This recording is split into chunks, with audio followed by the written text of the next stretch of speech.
saking panjenenganipun Bapak Jumadi sakeluarga tinenengaken menggah rawuhipun tamunipun Bapak Jumadi wekdal ing dalu menika.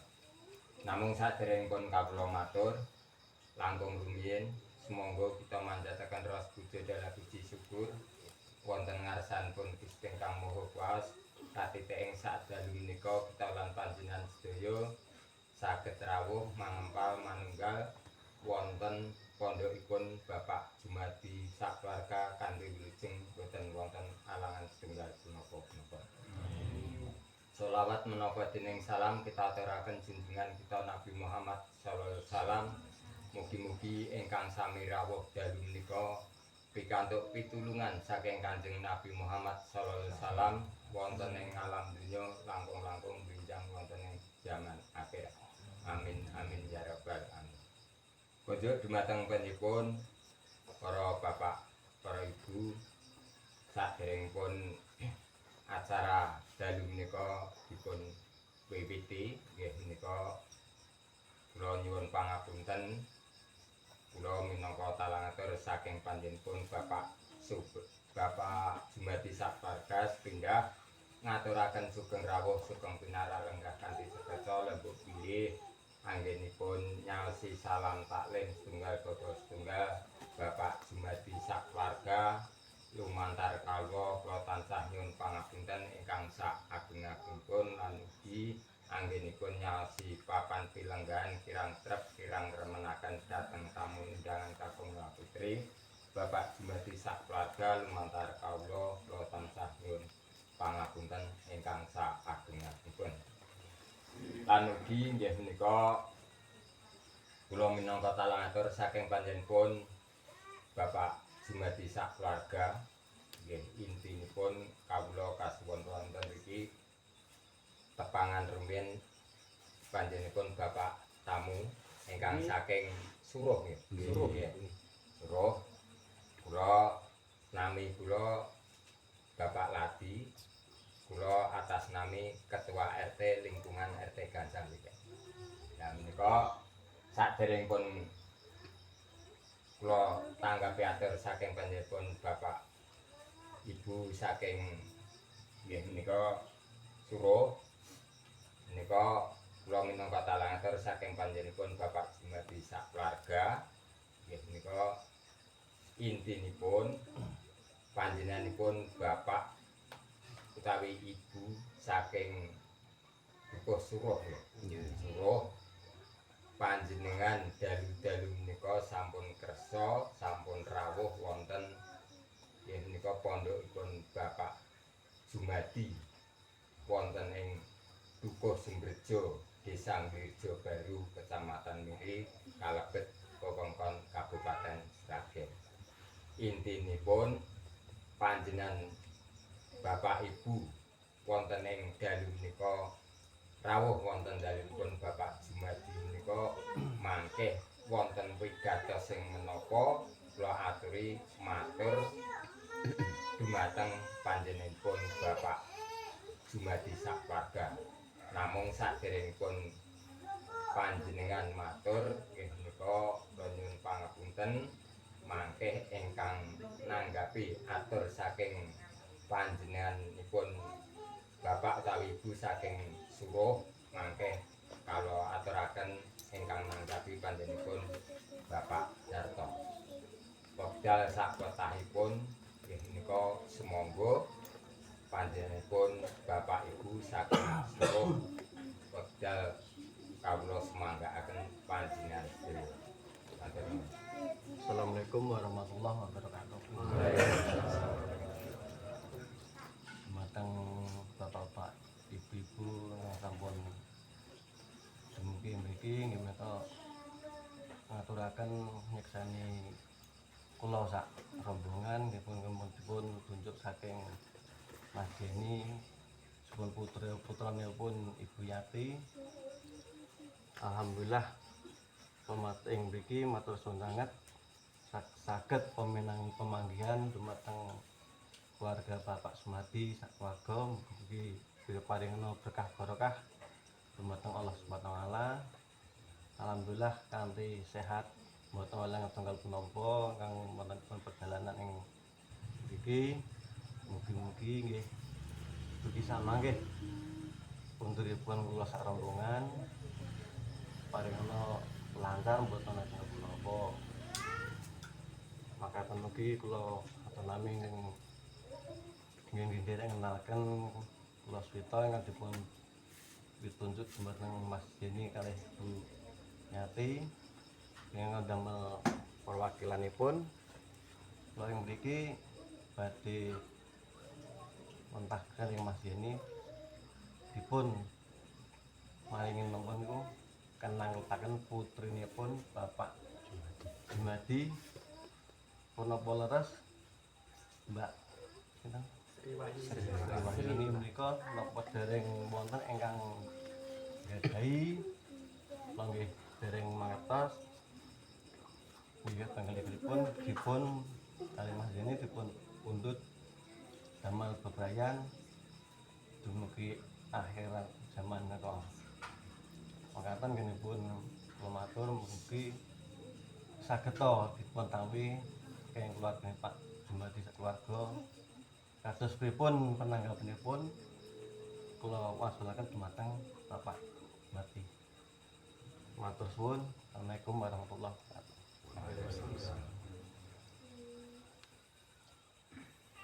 Assalamualaikum warahmatullahi wabarakatuh. Alhamdulillahirabbil alamin. Shalatu wassalamu ala asrofil anbiya'i wal mursalin wa ala alihi wa ashabihi ajmain. Asyhadu an la ilaha illallah wa asyhadu anna Muhammadan abduhu wa rasuluh amma ba'du. Dumateng panjenenganipun para pingsepuh sesepuh kakung saha putri yang tansah kula hormati, langkung-langkung dumateng penyanyipun keluarga ageng penyanyipun Bapak Bin So, Pak Bin Bapak Yeni Yeni Bapak kan Bapak Deni Darno. Darno. Bapak Darno. saking keluarga ageng penyanyipun Bapak Darno. Wiyanti mawon, Pak. Wiyanti mawon. Tingapunten. Nggih, kula wangsuli konjuk dumateng penyanyipun khususipun saking penyanyipun Ibu Yati keluarga ageng saking Suruh ingkang tansah kula hormati. Saderengipun kula nyuwun pangapunten bilih sejatosipun kula menika wau saking penyanyipun Bapak RT kula mboten mangertos pokoke kowe melu aku ngoten. Nah tujuanipun diajak wonten Pak Jumadi dalu punika kalares alhamdulillah dalu menika wonten keluarga saking Suruh ingkang intinipun sampun dipun aturaken kala wau. Namung saderengipun kula nanggapi atur saking piyambakipun Ibu Yati sak keluarga. Monggo langkung ringin kita sareng-sareng manjataken raos puji syukur wonten ngaturken Allah Subhanahu wa taala. Awit rahmat taufik hidayah sarta inayahipun sehingga saat dalu punika panjenengan jelasan kula saged makempal manunggal silaturahim dalam rangka nggih menika intinipun nggih silaturahmi. Mugi silaturahmi menika tansah manggih kelancaran awit awal ngantosipun akhir. Mugi itu dipun jabai Allah Subhanahu wa taala. Ingkang kalih semoga ugi kita ngaturaken raos puji syukur dumateng Allah Subhanahu wa taala lan ugi kita sedaya bilih saat sampai detik punika kita sedaya saged makempal kanthi keadaan sehat walafiat. Sholawat ugi salam mugi katur dumateng junjungan kita Nabi Agung Muhammad sallallahu alaihi wasallam. Insyaallah dalu punika ingkang sami makempal wonten pondhokipun Bapak Jumadi sak keluarga ingkang badhe pikantuk syafaatipun saking Kanjeng Nabi Muhammad sallallahu alaihi wasallam. Syafaat wonten ing alam donya langkung-langkung wonten ing akhirat bijak. Ingkang rajanipun kula ingkang sepindah ngaturaken sugeng rawuh munggah kerawan panjenengan sedaya dumateng penyanipun keluarga Budiyati. Kula minangka wakil saking Danipun Bapak Jumadi saderengipun mbok menawi anggenipun nanggapi kerawan kala wau tentu kathah kekiranganipun anggenipun saos salam taklim ugi papan pilenggan amargi kawontenan panjenengan Bapak Jumadi lumantar kula tansah mawantu-wantu nyadong lumunggering pangapunten dumateng keluarga panjenenganipun Ibu Yatin sak keluarga.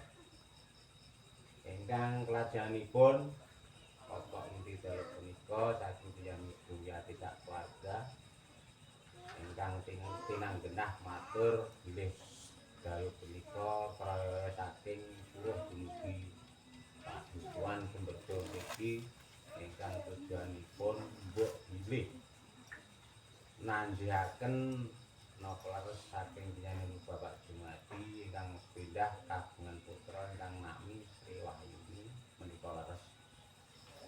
Ingkang jangkep kaping kalihipun napa tasih legan napa sampun wonten ingkang mengku.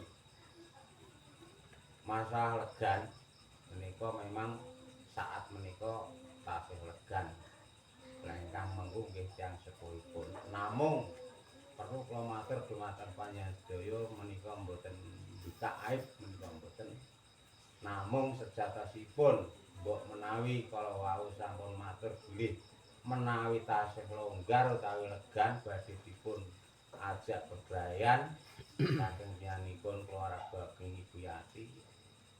Menika perlu kula matur nggih sejatosipun legan namung statusipun kula nyuwun pangapunten bilih kala wau nggih kirang persiapan kula ndadak nyuwun bukti ingkang saking keluarga biyanipun Bapak Jumadi menika statusipun janda napa sampun dipun paring martes Mas Pak Bu sampun.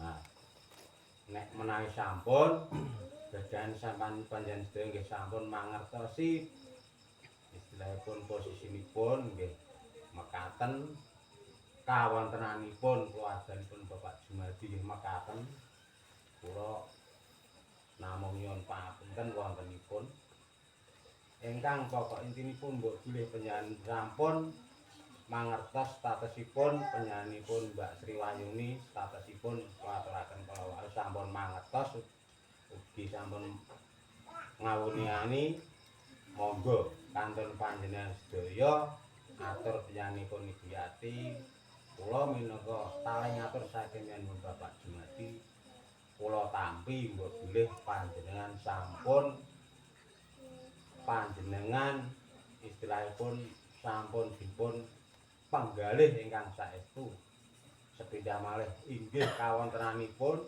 nggih keadaanipun nggih padukanipun nggih mencil kados mekaten menawi sampun dipun penggalih kanthi salebet-lebetipun amargi kula nyuwun tulung tiyang badhe bebrayan menika menawi idam-idamanipun tiyang sepuh menika dipun agem sak lami-laminipun mbok bilih sampun dipun penggalih kanthi lebeting manah sumangga kula minangka saking atur saking tiyang Bapak Jumadi mbok bilih pun kersakaken utawi dipun ajak bebrayan ingkang jelas status saat menika nembe longgar utawi dereng wonten ingkang mengku namung statusipun panjenengan sampun mangkaten mekaten sekedhik ingkang saged kula aturaken mbok bilih kathah lepatipun anggen kula matur amargi kula nggih renggana awet andhap saking pawiyatan kula, kirang pangertosan kula, kirang pengalaman kula tentu kathah anggen kula matur menika kathah lepatipun. Mekanten lan semanten sedaya ngatur kula bila taufiq wal hidayah. Wassalamualaikum warahmatullahi wabarakatuh. Waalaikumsalam.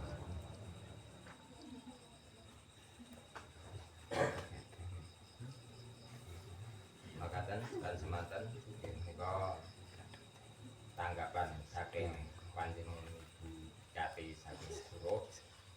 Nggih, intinipun dalu menika nangletaken putranipun Bapak Jumadi gandengan saat dalu menika sampun dipun tampi kaliyan panjenenganipun Bapak Darto, panjenengan sampun mangertosi menapa ingkang dipun aturaken dalu menika intinipun nggih menika Bapak Jumadi menika istilahipun nampi atur saking panjenenganipun Ibu Yati menika saking Suruh menika.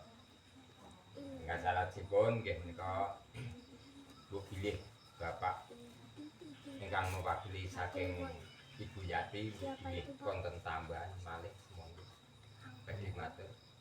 Alhamdulillah saderengipun kula aturaken matur suwun kanthi sanget Ibu Yati sak rombongan menika sampun dipun tampi kalih penggalih ingkang langkung sae.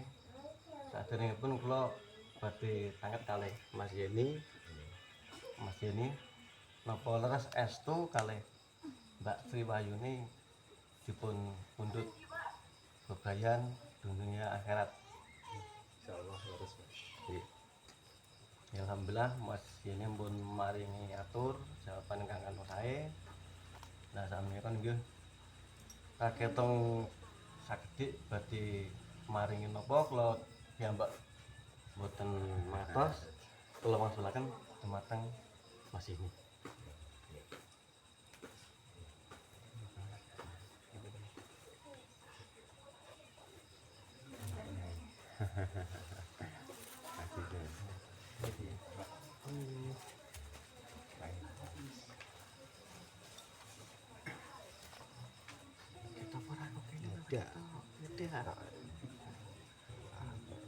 Kegedean.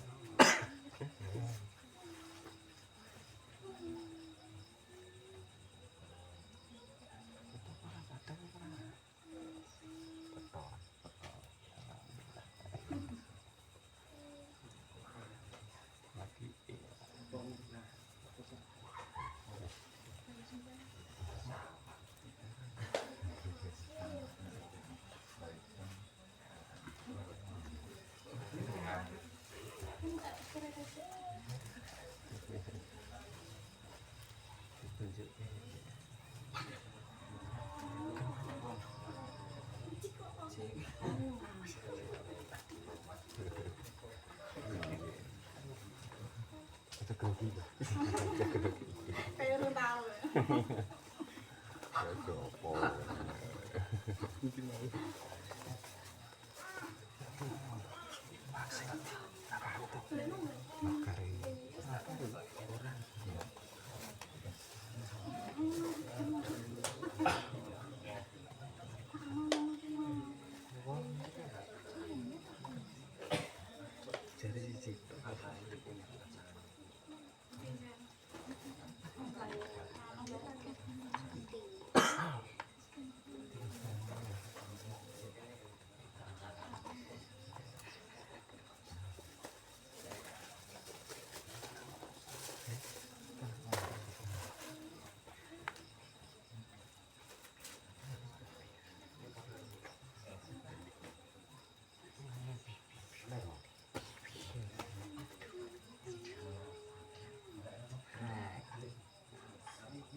nindakan Mas Yeni sampun selesai mencekap.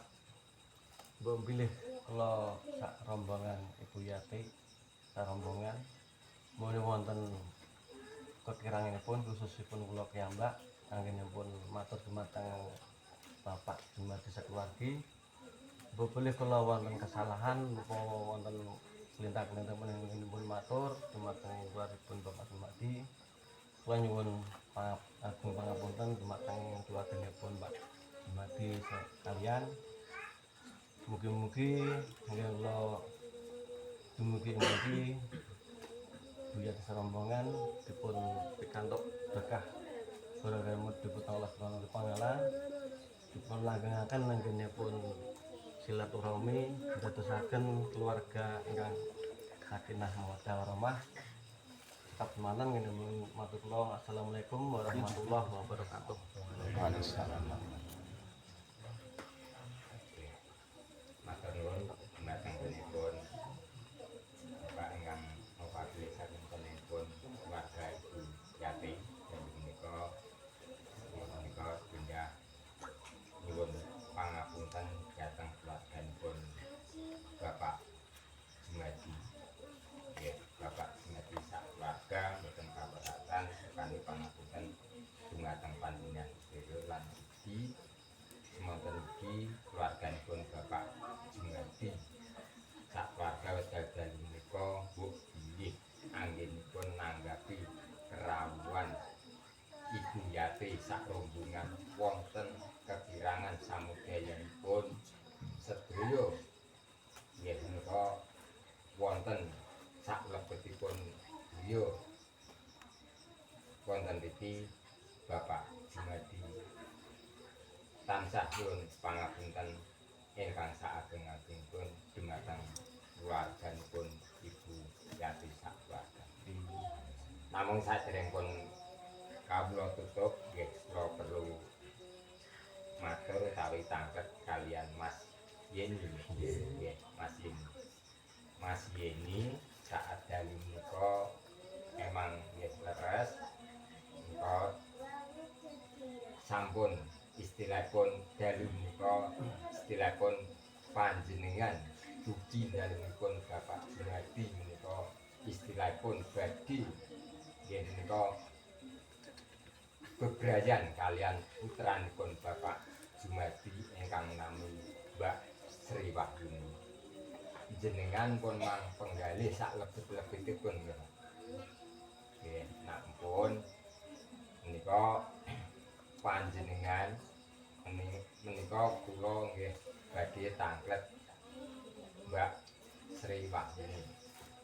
Menika dalu menika panjenengan dipun ajak kalian Mas Yeni diajak bebrayan rumah tangga samangke kangge sak lami-lamipun panjenengan nggih siap nggih Pak. Nah, alhamdulillah. Namung kula titik keling Mas Yeni nggih menika Mas Yeni sampun kersa nggih menika badhe ngrumat putranipun Bapak Jumadi kula minangka talange atur saking panjenenganipun Bapak Jumadi sak keluarga. Nak jenengan pun mang penggalih sak lebet-lebetipun istilahipun putranipun Bapak Jumadi menika mboten istilahipun kula tutup-tutupi mboten menika Mas. Secara terbuka sepindah nggih menika kala sampun dipun aturaken Pak Dato. Papan ngene pindah terpencil wonten wana. Menika nak pun mang penggalih. Kaping kalihipun papan ngene nggih mboten kula tutup-tutupi entene nggih kados makaten. Ning nak jenengan niate ajeng ngajak bebrayan kalih Mbak Sri Wahyuni sak lami-lamipun jenengan ampun istilahipun gedhe cilike mikir panggenan mikiran. Sing penting anggenipun ngadepi bebrayan sak lami-laminipun menika mangga rahayu mboten wonten alang setunggal. Menika semonten ugi Mbak Sri Wahyuni nggih semonten ugi jenengan dalu menika mesti saderengipun pertemuan kados makaten niku antarane Mas Yeni kalih Mbak Sri niku nggih istilahipun kados kula pun kula alami saderenge ketemu pun omong-omong ngeten mboten secara dipun tutup-tutupi nika mboten sah kula buka mesti Mas Yeni pun paham kalih Mbak Sri nggih pun paham rak ngoten nggih Mbak nggih lah menika monggo kula titip peling kula minangka atas nami ketua RT wonten iki namung titip peling Mas Yeni kaliyan Mbak Sri Wahyuni anggenipun badhe ngebyur bebrayan wonten ing kalangan agung mangke tansah manggirahayu mboten wonten alangan setunggal punapa-punapa menika panyuwun kula ingkang salajengipun nggih menika Mas Yeni mulai dalu menika benten kalih wau Mas iki istilahipun sampun secara sah menika sampun diseksani sak menten katahe warga mriki ingkang ngerjani dados jenengan mulai saat dalu menika seupami jenengan ajeng tindak mriki sak wanci-wanci napa dalu napa siang napa enjing monggo niku sakniki mboten enten pripun-pripun benten kalih jaman wau iki istilahipun nggih menika panjenengan istilahipun pun dados wargane Pak Jumadi ngaten semonten ugi kula titip peling dhateng Mbak Sri Wahyuni kasarane wong ngomong niki Mbak kula titip peling jenengan saat dalu menika jenengan kula ibaratke lembu dados lembu niku istilahipun panjenengan nika dipun cencang kalih Mas Yeni lah sing nyencang Mas Yeni niku ampun udar kangge sak lami-lamipun sing nyencang Mas Yeni nak niku mboten sing udari Mas Yeni ampun ngantos udar ibarate ngoten niku jenengan ajeng kesah teng pundi mawon niku ibarate jenengan niku mboten dicencang kalih Mas Yeni pun tanggung jawabe Mas Yeni tak ngoten nggih Mas Yeni ya nggih ngoten nika makaten Mas Yeni tawi Mbak Sri Wahyuni pindah malih kula nyukani saran dhateng panjenengan sedaya nika kula minangka mewakili saking panjenenganipun Bapak Jumadi sak keluarga mbok bilih mangke Ibu Yati sak rombongan badhe ngersakaken kondur mangke kula minangka talantur saking panjenenganipun Bapak Jumadi sak keluarga nika nderekaken sugeng kondur ngantos dumugi dalemipun sowan-sowan manggirahayu mboten wonten halangan setunggal menapa-menapa semonten ugi keluarganipun Bapak Jumadi saungkure panjenengan tindak saking mriki mugi-mugi keluarganipun Bapak Jumadi diparingi teguh tegeng ayem tentrem boten wonten rubida menapa-menapa. Semonten ugi mbok bilih panjenengan badhe ngersakaken nyipeng wonten mriki alhamdulillah mangke menika pikatingipun Bapak Jumadi kawula sumanggaaken menawi kersa nyipeng wonten mriki kondur injing-injing ngoten Pak. Makaten lan semanten kula minangka mewakili saking panjenenganipun Bapak Jumadi sak keluarga pindah malih bilih anggen kawula matur buka wonten ing acara pertemuan menika kathah kekirangan kathah kesempatan kula pribadi tandhaken pangapunten tutup pengatur kula bila tepek melidaya wassalamualaikum warahmatullahi wabarakatuh. Waalaikumsalam.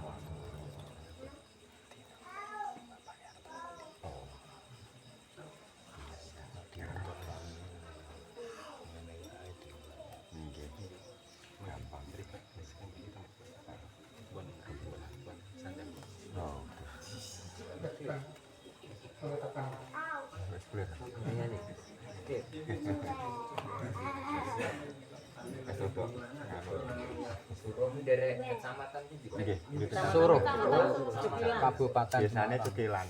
Dusunnya Kerajaan Sunggal. Desanya Cekilan, kecamatan pun.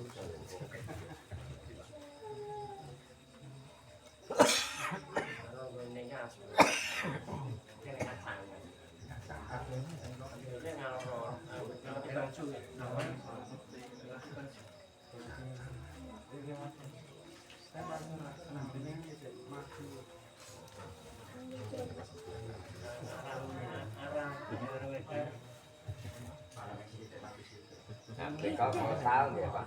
Mboten sami wonten pelosok. Nggih. Sami mawon mriki. Napa nggih. Mriko nggih kathah kebonan nembe griya. Mriko nggih kebon-kebon, dhuwur kali kebon. Tapi serak anu ngerti saya. Se-Indonesia Raya. Indonesia Raya. Iki niku disusun pun Rapunzel terus Seragen bagian Ilang Kiambak perbatasan kali Boyolali. Boyolali. Terus mergine niki nunut ngene tiyang Boyolali. Awit kono niku anu ngene tiyang Boyolali. Oh. Terus mriki niku nunut mergine tiyang Boyolali. Iya. Sami Pak mriko nggih disone perbatasan kali Boyolali. Nggih. Perbatasan Boyolali kulon. kali Boyolali. Nggih. Terus perbatasan kali Boyolali sing Boyolali bagian etan, Nggih. Seragen iki bagian ilek. Kulon. Niki pun buntu, Pak. Ngaler mentot pun padu. Sing mriko Sumberjo, mriko Wetan nggih. Buntu nggih. Nggih. Oh. Nggih niki nggih. Niki nggih jembatan iki lah nggih, Pak. Iya. Nanti iki Mas ambekan nih ampe. Mriko lemu ya.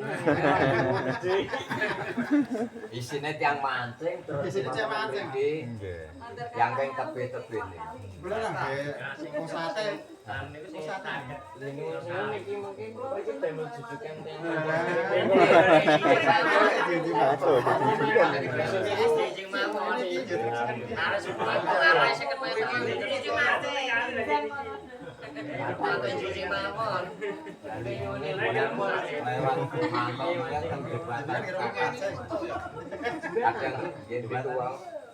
Niku ra jembatane ngandhap kali kan niku. Nggih, nggih. Jembatan Raja Niku Agung niku. gawe ngeten kathah tiyang mancing kadang nggih tiyang keng tebe-tebe nggih. Galu ngeten. Jembatan pas Iki wae nggih panjang. turu aku ya. Pas sakit teko jujukan niku mawon. Oke nek kene mriki niku kan terus jojrok niku, jojrok Nggih. jembatan niku mbok Nggih. goyang. Mriki nggih toyo. Agak mburi ora ngapit. Kok cedak jebule. Ini malah turu. Iki patene. Sih. Patene Yang apa? namanya semonton juga. Patene apa wis? Hah? Wis. Oh iya enak. Ini kertasnya cuma